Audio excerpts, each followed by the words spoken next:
Tulungan mo yung anak ko, huwag mo papabayaan. Bukas pa lang hindi mo na sa pagsulod.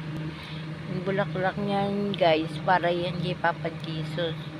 Kasi si Rio, parang mahal mo isang tao, pasayahin mo lang siya kahit kahit anong bagay. Basta maging masaya lang siya. Tulungan ka niya. Kahit yan, tutalaw ka ng utang na loob. Yun. Tapos itong ano na to, patunay na Katolik ka talaga. Ayan. Ito yung paraan na paano ka magdasal. Ayan, paraan na paano ka magdasal kay Papa Jesus. Ito, tatlong ama namin, Gimay ka Maria, 10. Ito, papatuloy mo. Anong gusto mo? Kastila. Credoism Gestum Dominestrum. Ama namin yung sa langit. Ipusin mo to. Ama namin. Isa-isa ama namin. Ganun lang yun. Ayun.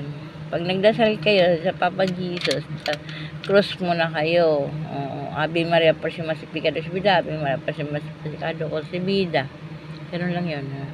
Cross muna. In the name of the Father, the Son, and the Holy Spirit. Amen.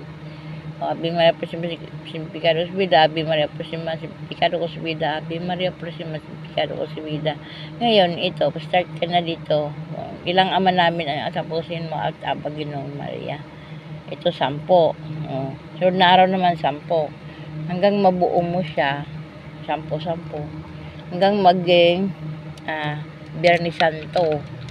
Pero pag Biyernes Santo, dapat kang kumain, magpuasa ka. Tubig lang ng tubig, pwede na yun. Ibig sabihin, totoo kang Katolik. The name of the Father, the Son, and the Holy Spirit. Amen. Bantayan mo sila, Lord, na lagi sana magdasal sa mga bata. The name of the Father, the Son, and the Holy Spirit. Ayun, ang turok ni Janet Taniron. Subscribe, Janet Taniron YouTube channel. Papa Jesus, bantayan mo kami, huwag magpapabayaan. The name of the Father, the Son, and the Holy Spirit.